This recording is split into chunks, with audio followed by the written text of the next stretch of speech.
Well, welcome once again to Pale Blooms and Beyond. Thank you for joining us today. Andy Qunta is an English singer, songwriter, musician, and composer who plays keyboards and guitar. Andy began his music career along with his brother Tony in progressive folk rock band Factory in 1970. At the time, the band released just one single in 1971. Fortunately, that wasn't the last we would hear from the band, as Factory reformed in 2015 and released a full album the next year in 2016. From 1982 to 1988, Mr. Qunta was the keyboardist for Australian rock band Icehouse. Andy co-wrote the hit Crazy with Icehouse lead singer Iva Davies, which would appear on the Man of Colors album. He also co-wrote the song You're the Voice, which would become a huge hit for John Farnham. In 1989, Mr. Qunta released his first solo album, Legend in a Loungeroom. He has played in many tribute bands over the years. And to this day, my guest is still playing live shows with the reformed Factory band. Well, welcome, Andy. Well, thank you very much for that big introduction. Sounds like I've been busy. Well, you have. Whether you know it or not, you have. Well, let's talk about the beginning. Where were you born? Where was I born? I was born in Warrington, England, which is between Liverpool and Manchester in the northwest, and that's where I grew up. Yeah. All right. Fond memories there growing up? Yes. Actually, my brother and I both went to boarding school from the age of 8, so I probably spent more time away from Warrington than actually in it. But yeah, good memories of Warrington. Yes. Okay. Did you remember hearing music in the household at an early absolutely. age? Yeah, very musical family. My mother had been a concert pianist from the age of 9, so she was a good musician. My dad liked music, didn't really play anything much, but I had 2 older sisters who were, when we were little, they were teenagers. So they bought all the latest, pop and rock and everything. So my brother and I, at the age of 5, 6, 7, were listening to Elvis and Buddy Holly and all that. So we were right into it from an early age. Yeah, so there was no way to avoid it in your house. No, and I didn't try very hard. Right. Well, what is Tony's also a musician? Yes. What's the age difference? I'm 2.5 years older.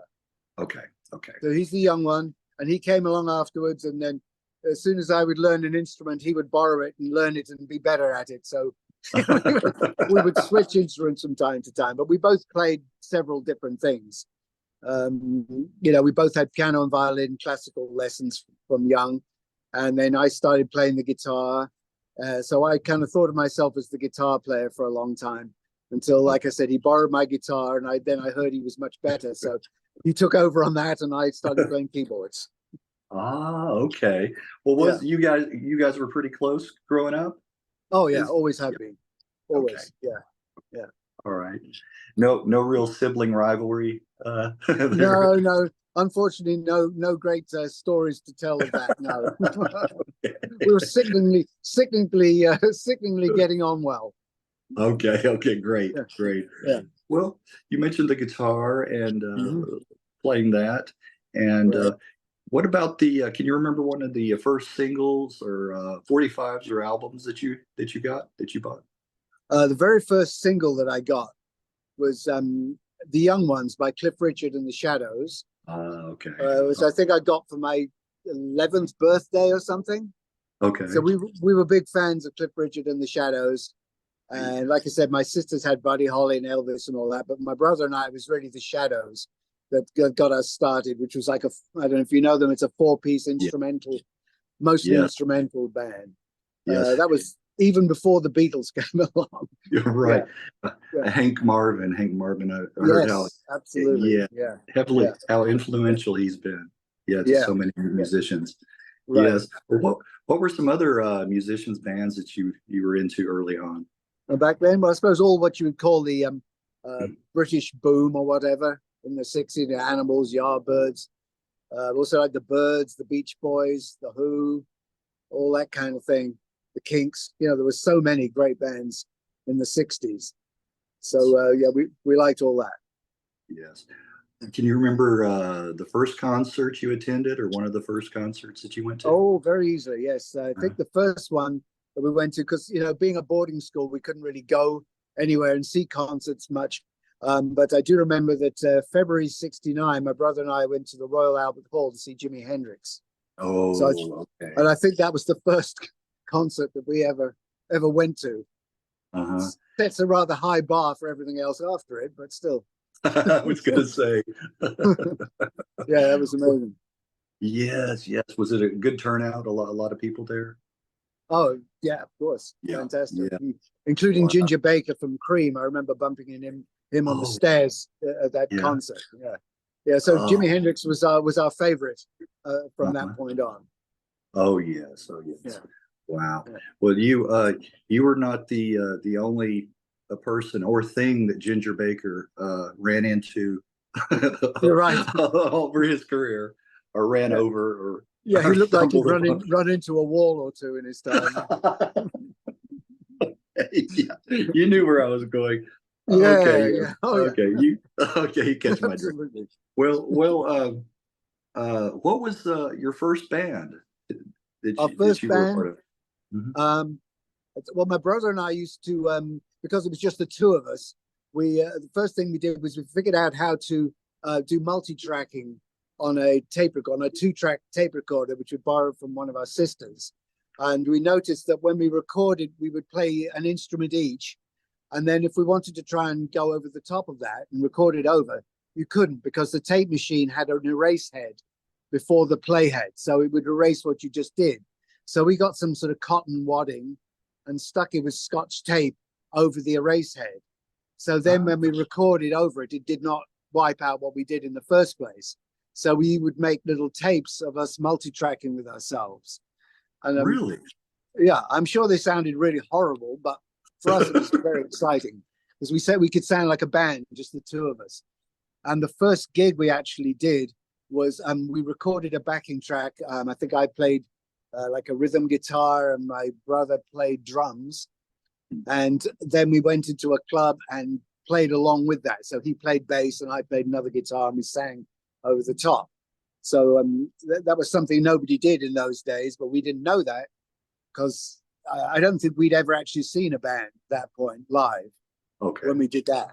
And yeah, it was great. But the only thing was that the 5 songs that we had, that was what we did. It was a little showcase thing they let us do. And then people shouted for an encore. But of course, we'd run out of the tape. We'd done all the songs that we'd taped. So we had to then wind it back and do one again. So that was the start. Oh Yeah. wow! Hold on while we Yeah. rewind. Yeah, Yeah. that's funny. Wow. Yeah. Okay. Well, And, yeah. and then we had a friend from school and then we had a trio at school.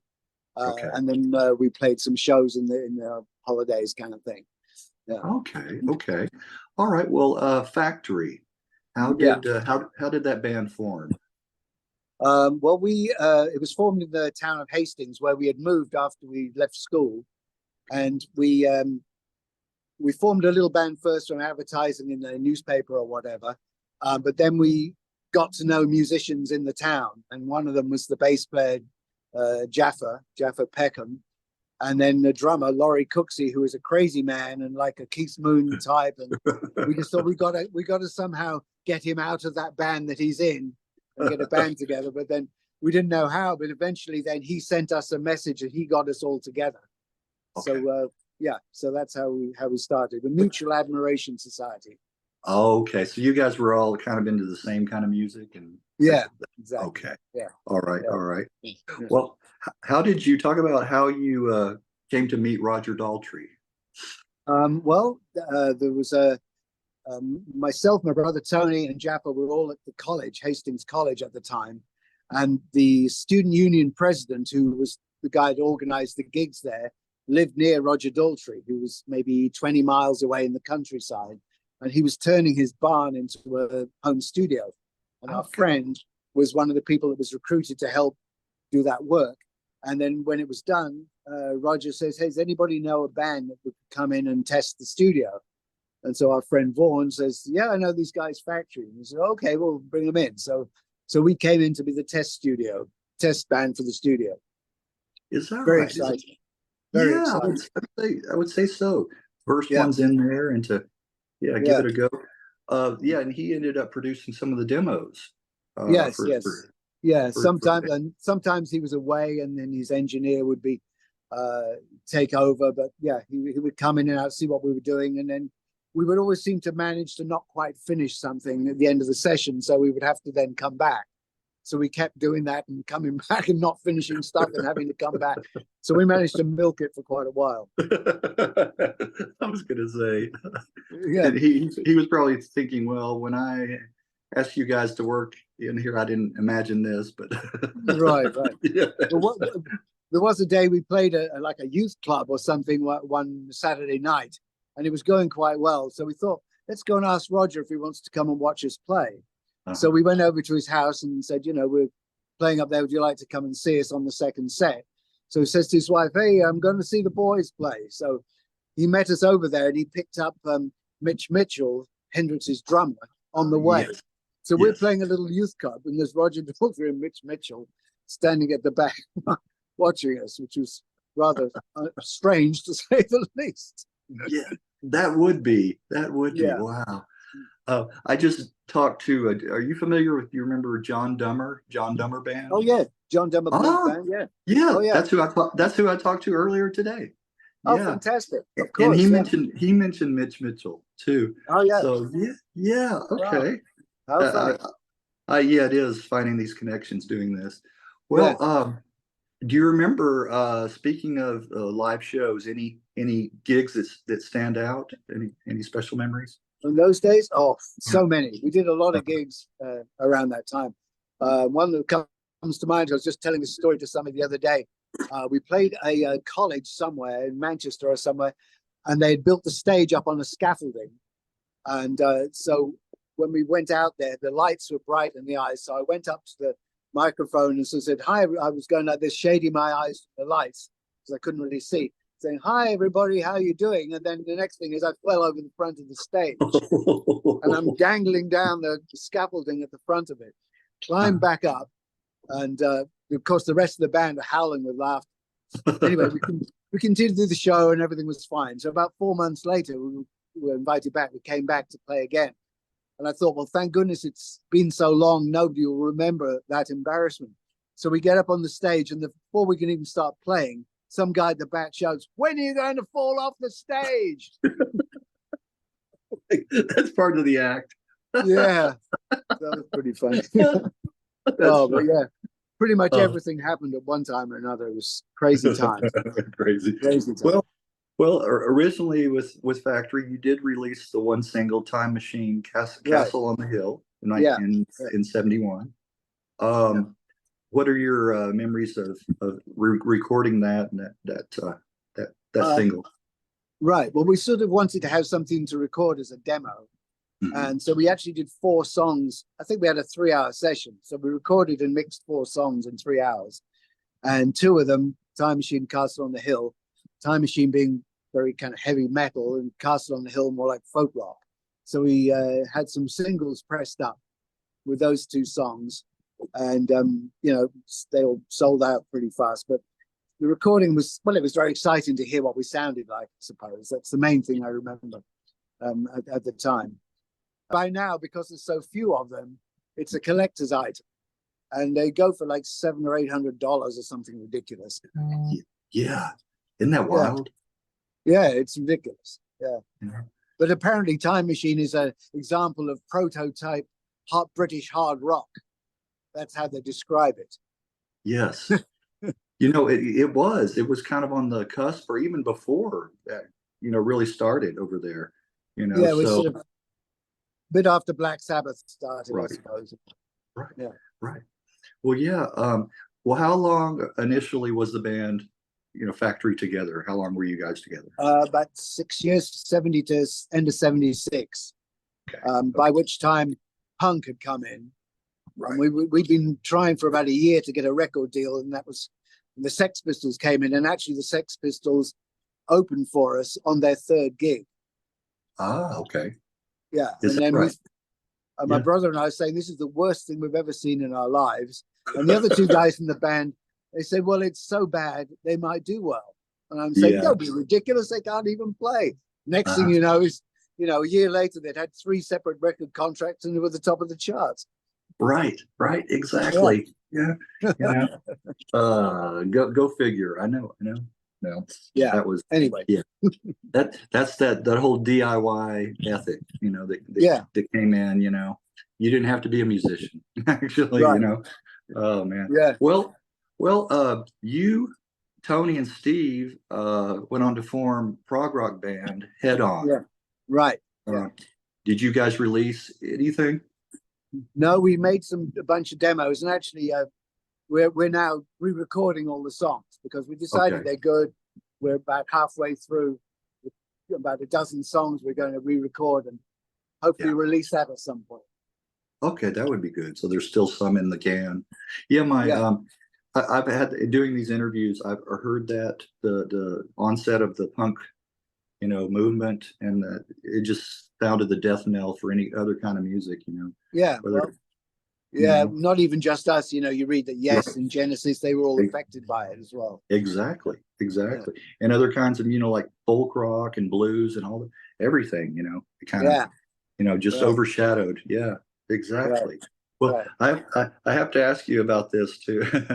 Who were Jim, and the Jims? Wow, you've done some research. I can't believe that. Okay, well, we had in our town, we had, like I said, it was a very music town, Hastings, where we're from. A bunch of musicians, including, do you know John Martin? He's like a jazz folk sort of guy. He lived in town. Right. And we actually jammed with him once, and he said it was the loudest thing he'd ever heard. So we took that as a compliment. But anyway, that's a digression. There was a guy called Ray Fennick, a guitar player who played with Spencer Davis Group and the Ian Gillan Band and all that. Right. Yeah. And so a bunch of us would go and jam at his house on a Thursday night or whatever. And then there was something happening at the music store in town. Mick Abrahams, the original Jethro Tull guitar player, was coming into town to demonstrate such and such guitars and needed a band to back him while he was doing that. So Ray got us this gig doing that. And then we thought, well, this is pretty good. We should do some gigs. What can we call ourselves? And so somebody came up and said, let's call it Jim and the Jims. So we would play every Thursday night or whatever at this particular bar. And it was just so much fun, a lot of fun. It sounds like it. It really was. So you guys weren't serious about having a career as Jim? No, not doing that. It's all cover stuff, and we've got some recordings. It did sound pretty good, but some of the guys, Ray would have different projects. He was a producer as well, so he did various productions, and several of us would then, play on his whatever he was recording. Yes. Well, how did you come to join Hazel O'Connor's band? Okay, well, leading on from that, one of the guys who used to sometimes play with us, a guy called Wesley McGugan, sax player, had already got the gig playing with Hazel. And because we had just been jamming in Jim and the Jims, he told me that they were looking for a keyboard player. So I said, okay. So I went up for an audition and got the job. The only thing I had to do was at that point I had a mustache, and they said, that's got to go. You got to take the mustache off, and then you can have the gig. So okay, off it went. And so like 2 days later, I joined her band. Oh, okay. Yeah, well, that wasn't a hard sacrifice to make. No, not really. And then like the next week, she had the premiere of her film that she made, Breaking Glass. Yes. And the week after that, I think it was on Top of the Pops TV, which in England at that time, if you were on Top of the Pops, that meant you'd made it, basically. Yes. So it started off, pretty big. Yeah, she was big for some time there. You're right. A little while, yeah. I remember seeing that years ago. Breaking Glass. Oh yeah. Well, now I've got to hear about this. Two of my favorite artists you've worked with. In late '81, you toured with Steve Harley and the Cockney Rebel. Yes. And Steve unfortunately just passed away. Oh, it's when? Do you know that? When? Just today, I think, or this morning, or last night, or within the last 24 hours. Yeah. Wow. Okay, I Yeah, usually follow that. yeah, And on my Facebook I'll have to go back. That is wild. yeah. Just probably maybe a few hours ago. I'm not sure, but anyway, yeah, since Yeah. last night. I don't Yeah, know. Was he sick for a while, or do yeah. you He'd know? had cancer. He had cancer, Okay. but not for very long. I think it must have. I don't know what sort of cancer. Yeah. I didn't even know he had cancer. Wow. Um, Yeah. Yeah. but that's what I happened. Yeah, I had probably a couple of years ago. I sent an invite, and I guess it was his agent or manager or whatever wrote me back and said, yeah, maybe we can do an interview and stuff. He wanted to yeah, do it during the week, and I said, well, I really can't. And then yeah, never heard anything else back, on yeah. it. So Yeah, I shame. Yeah, didn't. Wow, that is a shame. Wow. Wow. yeah. But anyway, that Wow. was a great experience playing with him. Yeah, it's Yes, it great. was. Yeah, I admired and really respected his work and Oh the, yeah, the and the sound with Cockney Rebel. Wow, yeah, that's a tough one. yeah. It is. It Just is. doing this, finding that out. Well, Yeah.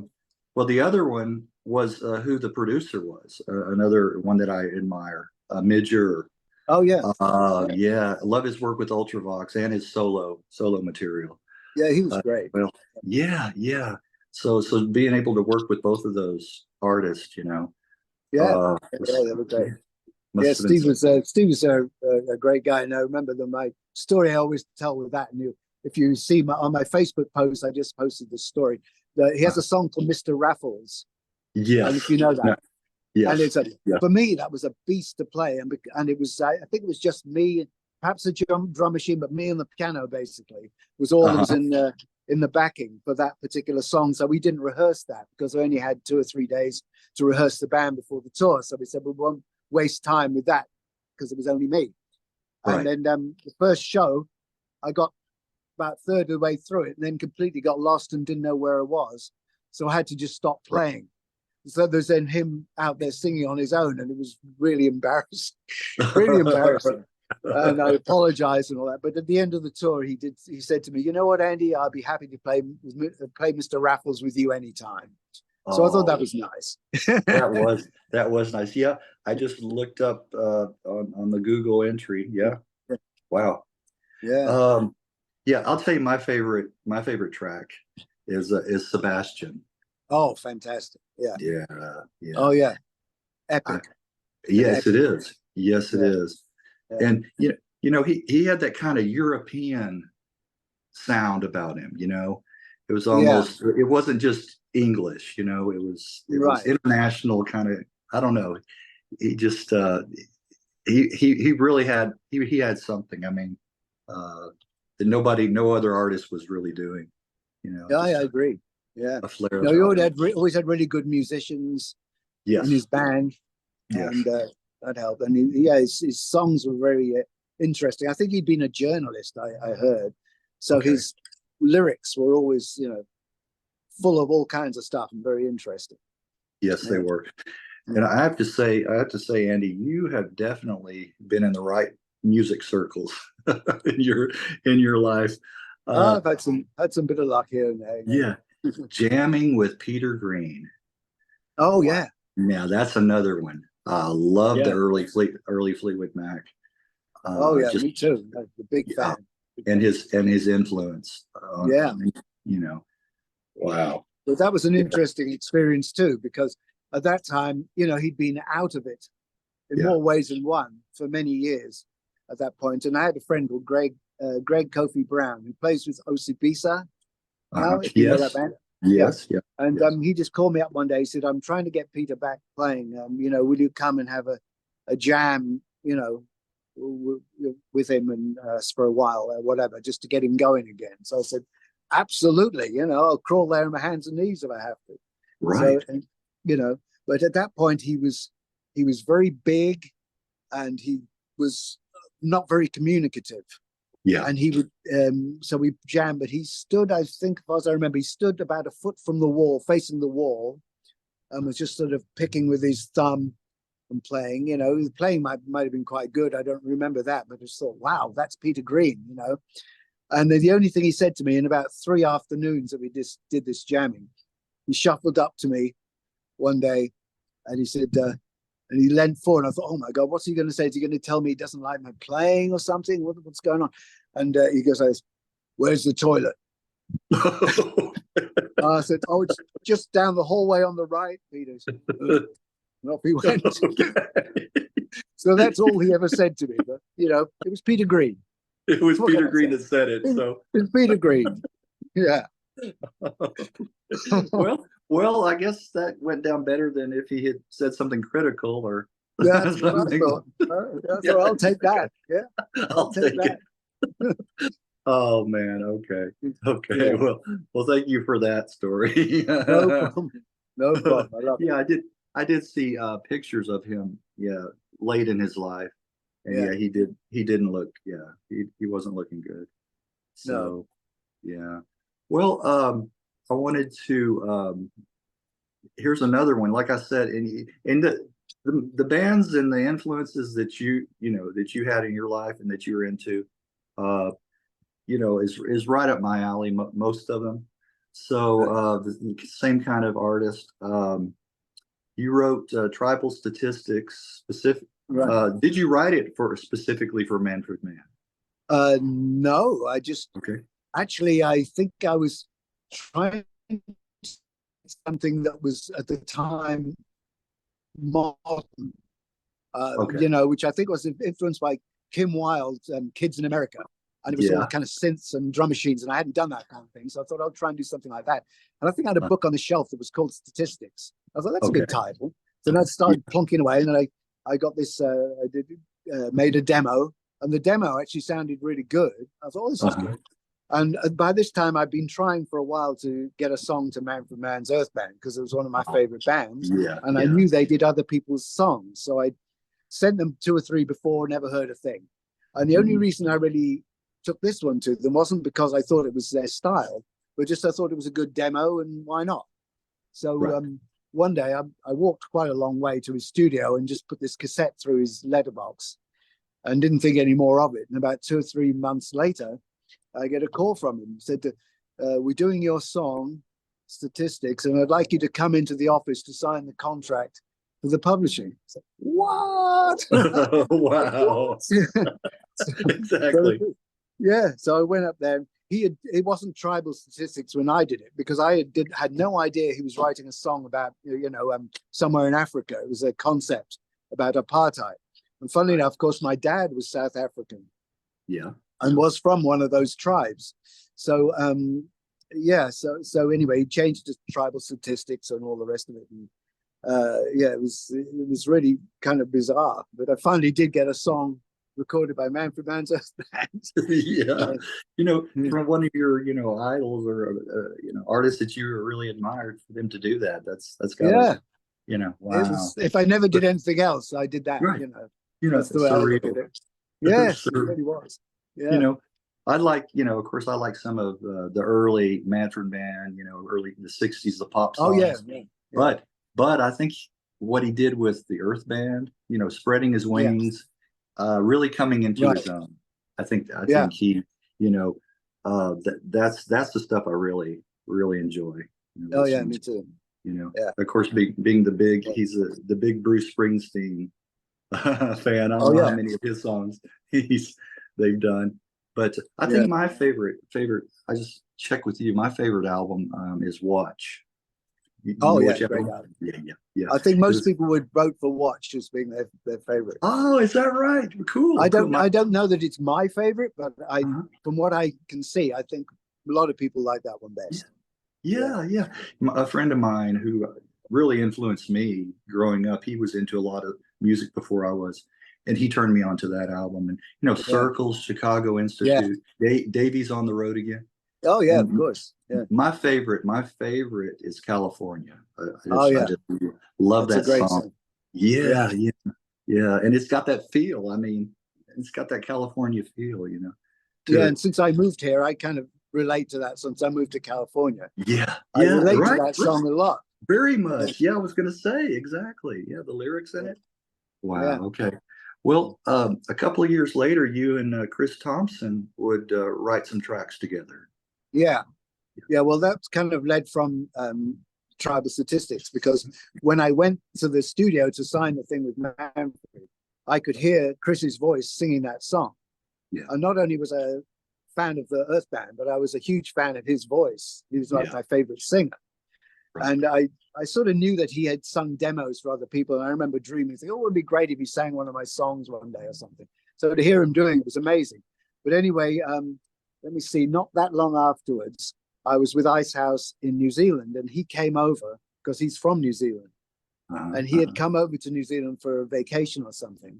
And I was taken down to the club where he arrived, went from the airport to the club to sing, which is typical of him. So I met him there, and he said, why don't we get together and write? I said, okay, that sounds all right. So when we started doing that and having regular, whenever we could, we would get together and write songs. Yeah. I think for a lot of fans of music, I mean, you're a music fan too. You're a musician, but also a fan. Before you ever talk to a musician, you think, well, they're not approachable. It's like they're an idol, or they're up on the stage, and I can't really talk to them. But you find out once you do, they're human beings, just like all of us. Everybody. So. So it's most of them maybe not all most of them exactly operative word. Well, I wanted to also mention one that you don't hear a lot about, being influential, in one of your later influences, Utopia, Todd Rundgren's Utopia. Wow, I got into them late. Oops, What Planet is the first one that I got into, and it's got several good tracks on it. It's a great album. It is. I always go back. I started with the one before was called, I think it's called Ra. That's also a good. And I just heard one of those. I heard the first track in a record store. Well, getting back to let's talk about Icehouse. Right. Another one of my favorite bands. I picked up the very first album. I was into them. That song Icehouse, the song Icehouse. Yeah. And so that was before you had joined. Right. But then Primitive Man, I think that's probably their best album. I mean, my opinion. I like that. Yeah. With Hey Little Girl, of course. Great Southern Land. Yeah. Right. One of my favorites. Uniform and Street Cafe, all great. All great tracks. So get a lot of mileage out of that. Well, what was it like playing in support of Bowie on the Serious Moonlight tour? Oh, it was incredible. Really, it really was pretty amazing. I mean, first of all, the crowds were huge. 50,000 was about the smallest audience we played to on that tour, I think. Wow.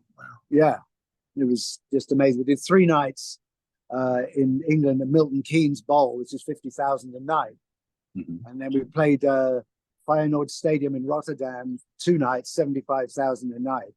And everything was huge. His band was huge. He's huge in his way. It was another world, really. It was great. Yeah. I was going to say, I bet it was kind of a culture shock. Doing that on such a big stage. Wow. Yeah. Well, here's another interesting connection with a band I followed back in the day, Classics Nouveau.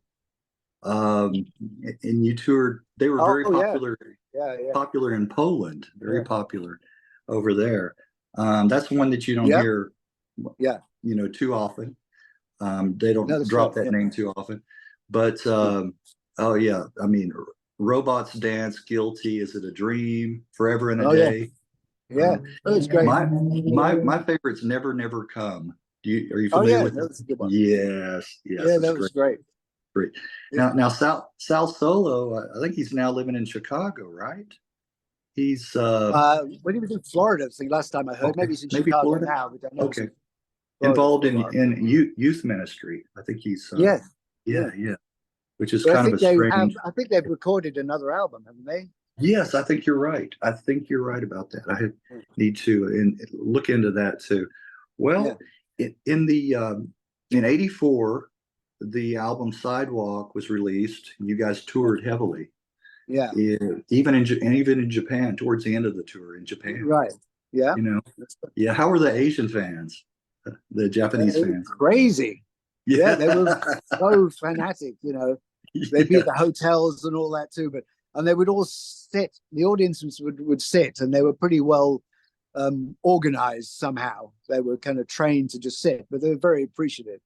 And yes. yeah, we had a great I time. heard that. Again, culture shock. Yeah, Right. I've I've heard that, Andy, so many times. yeah, Uh, Asian yeah, fans in particular, but Japanese in particular, and how they yeah, will even sit through the sound check and just, they're just very attentive, yeah, and the very whole time. polite. Yeah, and Very polite. polite. Yeah. Yes, yes. So Mhm. how interesting. Well, Yeah. in '85, you signed a publishing contract as a songwriter. Yeah. Yeah. Well, have you been following me, Greg? You know, you seem to know my every move. Yeah, that's true. Yeah. Yeah. Yeah, I do a little research. Yeah. I do. Yeah, you certainly do. Lord. Yeah, I tried for a long time. It would been even before, well, probably after the what I was going to say, before I was in Hazel's band and we were doing Jim and the Jims, I was kind of Yeah, thinking, maybe I should just be a songwriter. So yeah. it was kind of in my mind to be like what they call a staff songwriter. So by '85, I was really pushing it hard and going around all the different companies. But the one that was my first choice was Rondor Music, which is the English version of Almo Irving, which is Herb Alpert's company, Okay. like A&M Records. It was their publishing Yes, side. yes. And they had a guy called Graham Lyle who had written "What's Love Got to Do with It" for Tina Right, Turner, and right. and I thought I wanted to be on that with whatever company he's with. It was a kind of an independent company, not one of the big majors, but they had a lot of Uh-huh. success. So I thought that's what I'll go for, and that's the one that I ended up signing with. Right, right. Okay. Yeah, Yes, yes, yes. He was who was his songwriter? Who was his partner? What band? Graham Lyle and I think it was Terry Britton on that one. okay, That co-wrote that song, I think. okay. Yeah, Graham Lyle. Yes. Scottish. Yeah, I can edit this part out. Yeah. Gallagher. That's Kenny Gallagher and Graham Lyle. Gallagher and Lyle. yeah, That's who I Darren was. Lyle. Yeah, Okay. they had a duo. Yeah. That's right. Yeah, Yes, that's who I was trying to think. well Okay. done. Well, well, tell the story of the writing of the song "You're the Voice." Oh, that's an interesting idea. Yeah, it's funny because I hear Chris Thompson tells his version of it, and I'm sure each of us has our own version of that. But my version is this. Chris called me one day and he said, "I've got this idea for a song. It's everybody singing together in a good vibe or something like that." Was about all he told me. So I went over to his place, and so we started off with we got a drum pattern going, and while we were doing that, it was a Lindrum machine that we were using. And I don't know if you know that machine, but you got all the different buttons for the different drums. Yes. One of the buttons could be a hi-hat, but you could also switch it so it was hand claps. And when we were doing it, we thought we were doing the hi-hat pattern, but it was still switched from the previous session onto hand claps. So it was going, and we thought, oh, well, we weren't expecting that. But okay, that sounds pretty good. So we left it like that. And forever now, every time anybody has done that song, it's got hand claps. It's got But it was an accident. But anyway, so we had that. And then I just, first thing that came into my head was I played some chords over that because it was a kind of busy pattern. So I did something nice and smooth over it. And that ended up being the chords for the chorus and the verse. yeah. And Chris and I jammed on that for about 45 minutes, thinking it was fantastic. And then trying to find another bit because we couldn't do that for the whole song. And we tried everything. We couldn't think of any change. Everything we tried didn't work. So finally we said, well, let's call our friend Maggie Ryder, who we'd written a song with previously, and see if she can think of something. So she came over and she immediately came up with the bit for the bridge bit, or someone's daughter, or someone's son. She came up with those chords. Got So it. then we had the backing track, and I thought, well, we thought we better not blow it with the lyrics. you know, because we've got something good here. And then Chris ran into Keith Reed, the lyricist of Procol Harum, just by chance at the studio. Wow. So those two somehow between them came up with the lyrics of the song. Yeah. So that's my version. So really a collaborative effort there on all parts. Yeah. Yeah. And how did it get presented to John Farnham, or how did he end up singing it? Oh, well, that was interesting too, because I went to Australia to do a tour with Icehouse, and when I went to visit the publishing company over there, their office over there, and I said, "Do you have my demos?" They said, "No, we don't have them." And it so happened that there was a big meeting of all the people for Almo, Irving, and Rondell were meeting in Sydney, and so all the managing directors from all the different countries were going to be there. So I asked if the guy from the UK could bring all my demos over for them. So he did. And when at this time I didn't know, but John Farnham was recording his album and they needed another song. And the publishing company in Sydney said, "Oh, this one might work for him." So they sent it over to him. Yeah. And sure enough, he said, "Yeah, I want to do that one." Yeah. So that's how we got that. And the rest is history on that. Yeah. Go back to exactly Icehouse. The album Measure for Measure, it came out in '86. I remember No Promises being a big dance club hit over here. Yeah, and I still like that song. Yeah, it kind of tugs at the heartstrings. Yeah, it's a very classy song, I think, but it didn't do as well as I thought it would. Yeah, I thought it would do better. I really did. Yeah. And then Cross the Border and Angel Street off that album too. Yeah. I like both of those as well. Yeah, it's one of my favorite Icehouse albums out. Yeah. Well, you co-wrote the song "Crazy" with Iva Davies, and that was the first single from '87's "Man of Colors." Right. Yeah. Yes. Talk a little bit about how you guys wrote that song together. Well, that's the other thing. I was always, trying to get Iva to let me write a song with him, and it was a battle. I think he used to write with Bob Kretschmer, the guitar player. Bob is not a trained musician, so therefore, and Iva is. So Iva liked, I think, the contrast to work with that. But I'm more of a trained one, more like Iva, and Iva maybe thought we were too similar or something. But anyway, when You're the Voice went to #1 in Australia, I said, "Come on, Iva, now you've got to give me the night shot." So he said, "All right then." So went to his house and everything. So we spent one day doing all that, and then the next day he'd already written the lyrics and the song was finished. Yeah, but I didn't know it was going to be a single or anything, I mean, I was kind of surprised. And they said, "Okay, this is the first single," especially knowing that what became second single had been written by John Oates from Hall & Oates. Right. Yeah. So I assumed that would be the first one, but they chose Crazy to be the first one. Right. Yeah. I also like it. Go ahead. Yeah. So I was very happy with that. But yeah. Yeah. The John Oates, Electric Blue. It also did pretty well too. That did even better actually in some places. Yeah. Yeah. Well, talk about the U.S. tour supporting the Cars. How was that? That was great because we had big crowds. The Cars themselves hadn't played in a long time, so I don't know if they were at the top of their game, but I mean they were good. They had a lot of hits, but I know some of the attendances weren't as good as they'd been hoping. For us it was great. It was really good, and actually we never really saw the whole of the Cars set because we were traveling in a bus. And about the middle of their set, we would all get on the bus to drive to wherever the next place was. So we never got past halfway through the set. But no, it was great. And we met Rick Kasich and Ben, what's his name? Benjamin Orr. Benjamin Orr. Yeah, Benjamin Orr. I mean, he was great. He was the most fun of all of them. Is that right? I remember he had his own bus. He had his own party bus. Is that right? Yeah, yeah, yeah. It was fun. That was a great time. Great time for us. Yeah. You guys on that same tour, you guys were on the Tonight Show. Yes, we were with Johnny Carson. That was kind of nerve-wracking. I was going to say. I think we were. I'm trying to think whether it was completely live. I think we just played live because we were very nervous about it. But yeah, that was great too. We shared a dressing room with Jonathan Winters.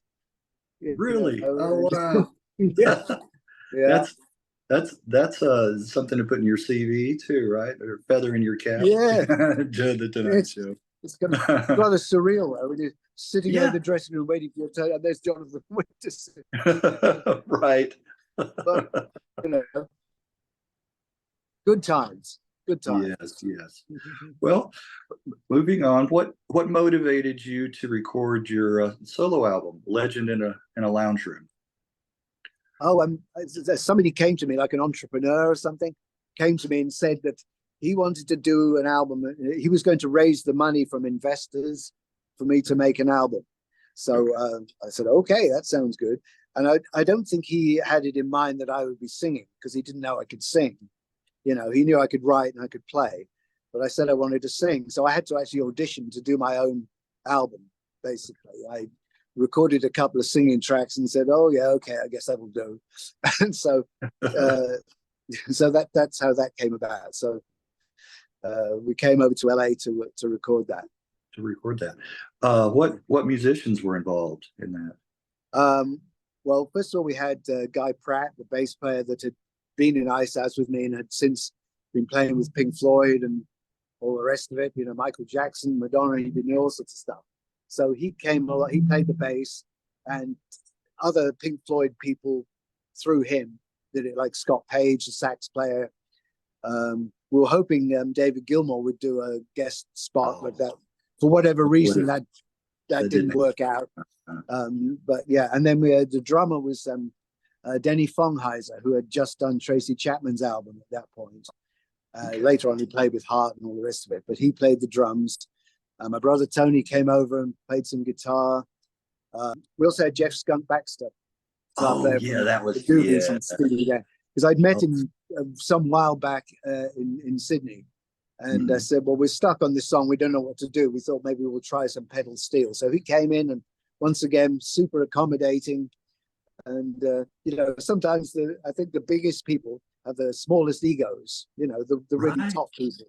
And super nice, and yeah, it was great. Did a great job.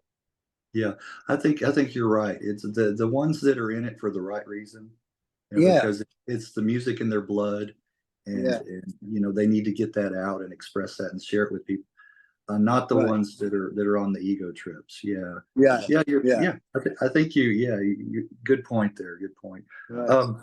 Well, yeah, I was going to ask. Well, I'll get to this, but can I ask you what legal issues caused the project to be shelved? Oof. Let me see now. Where can I begin? Originally, it was going to be shopped to a big label like EMI or something, I think, at the time.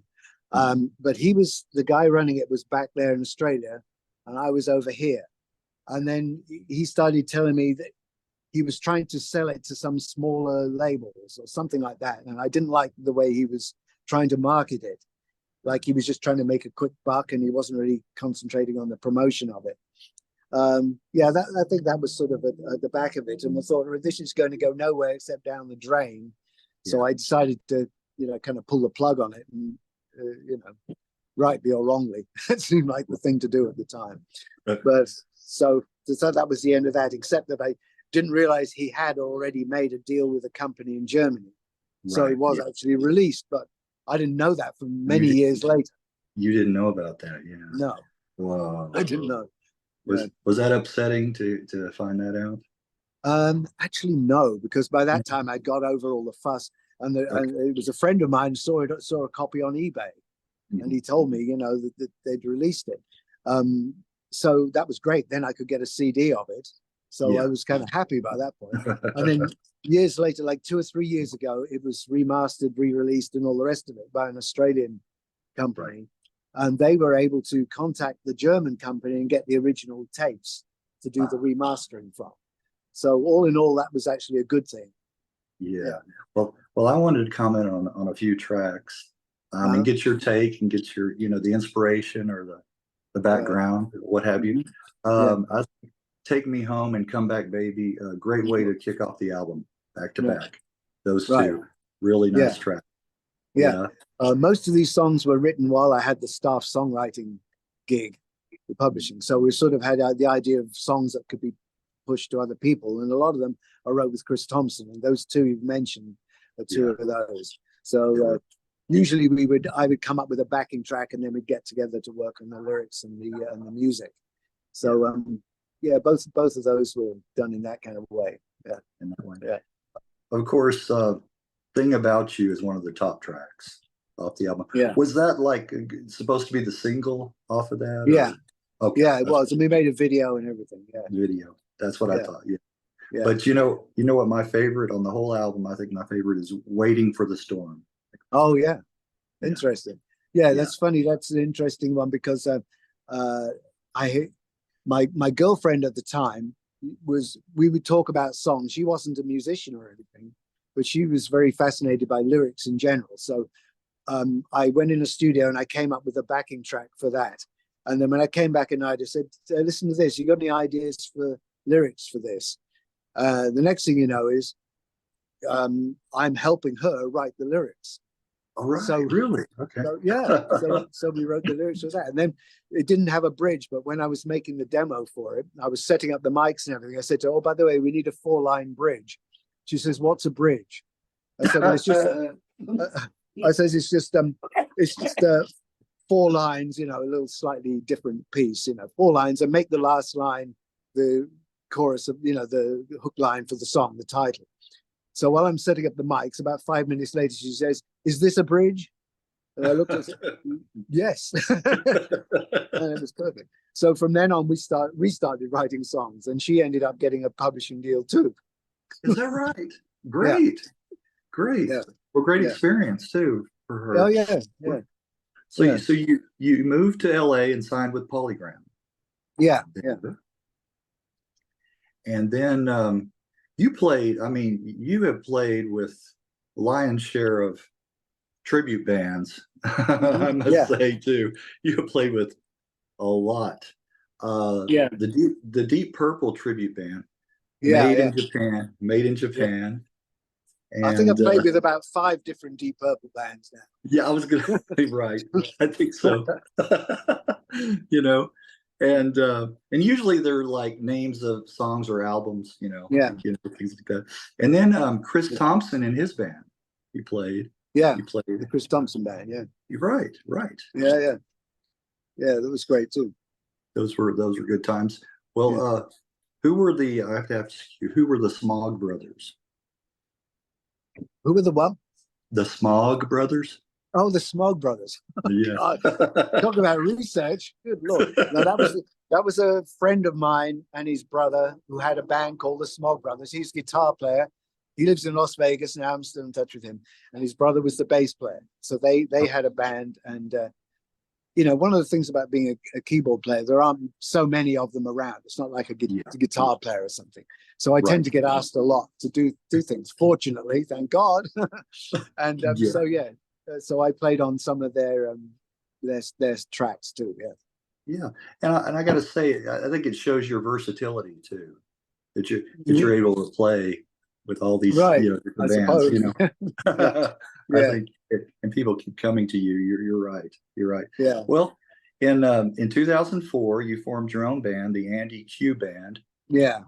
To promote the remastered Legend in the Loungeroom. Right. Yeah. The first remastered version. Yeah. Exactly. So how did that all come to pass? Let me see well, I think I was not long after this friend of mine had found the copy of the CD on eBay. So that's when we remastered it and put it out. I thought, well, maybe I'll try doing some gigs. So put a band together and we played a few gigs basically. Okay. Yeah. So, that's basically what we what that was. Didn't last very long, but yeah.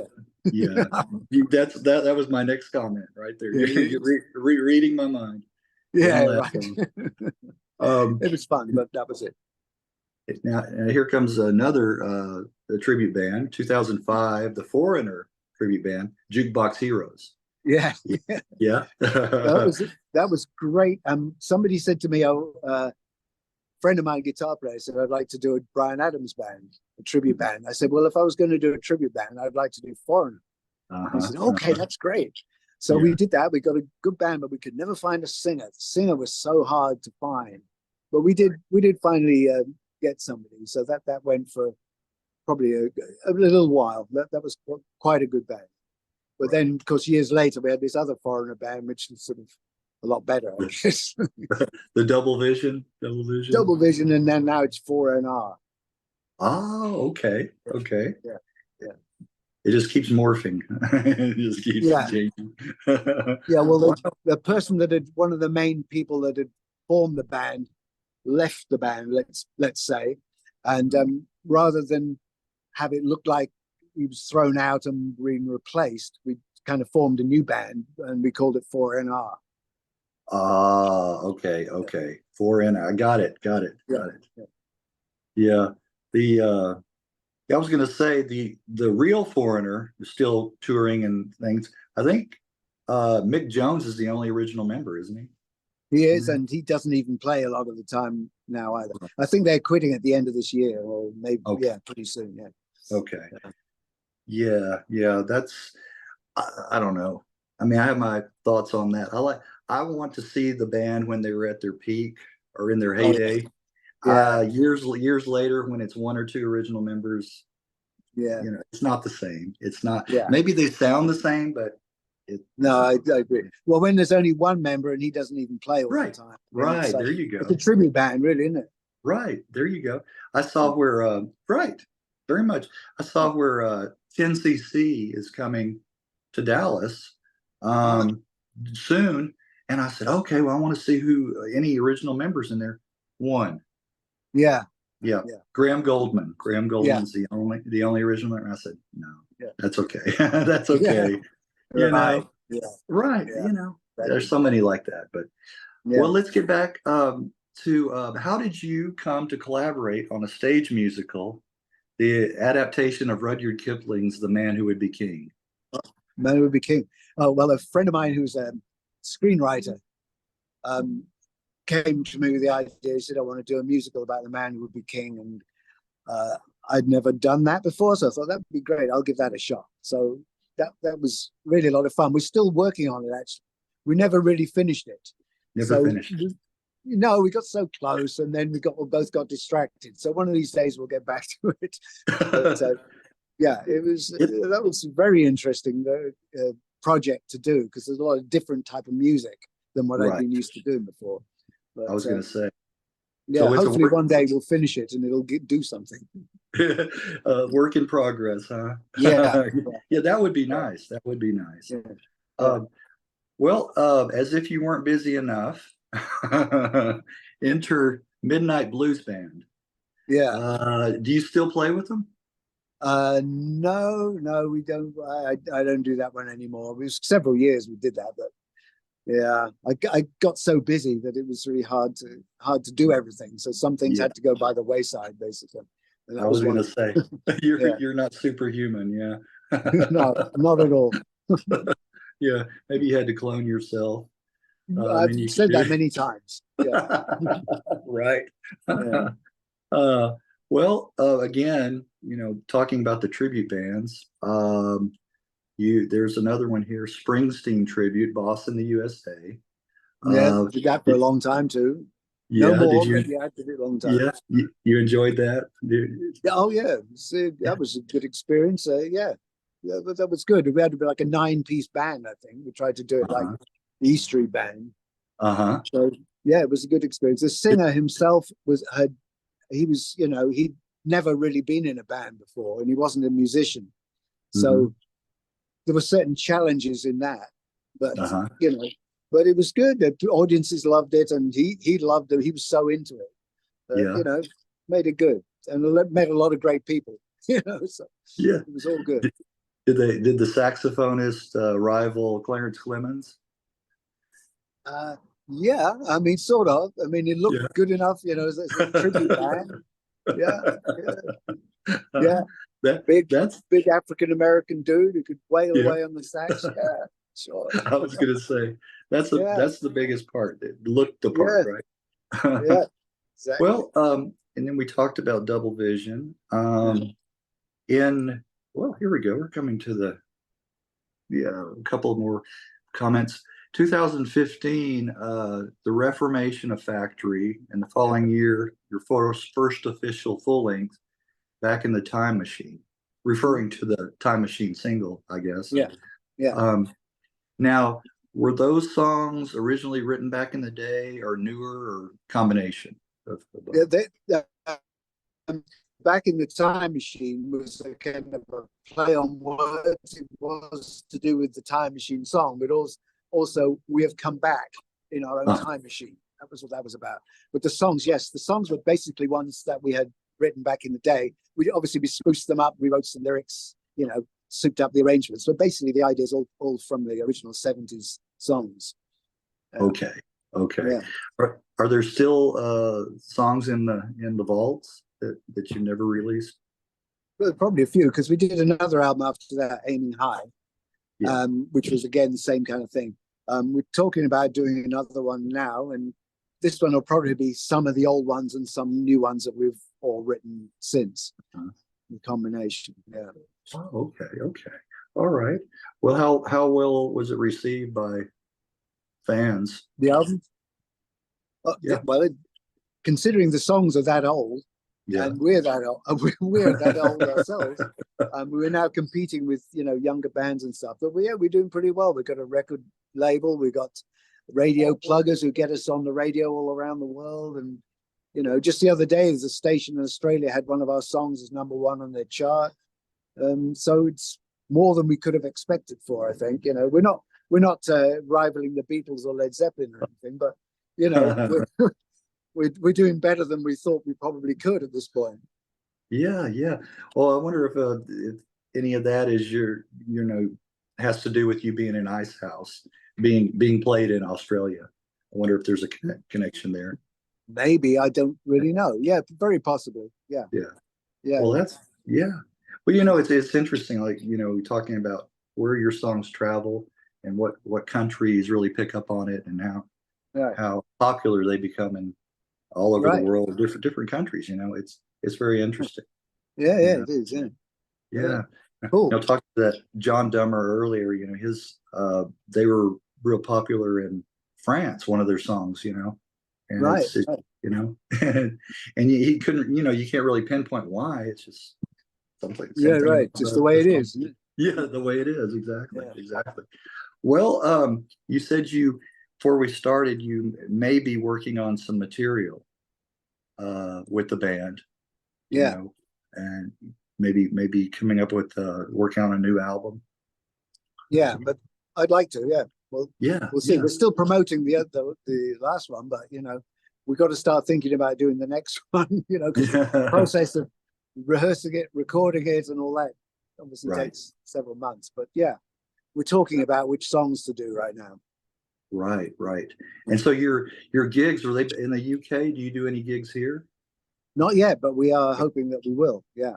Okay. Yeah, we've been talking to an agent about booking gigs for us. So and if we come to your area, we'll make sure to let you know, and you'll be on the guest list. So don't worry about that. Oh, great. That would be wonderful. Yeah. Do let me know. Do keep me informed. I'll keep you posted for sure. Yeah. But I appreciate it, Andy, and thanks for your time and for doing this. No, it's great. Thank you for having me.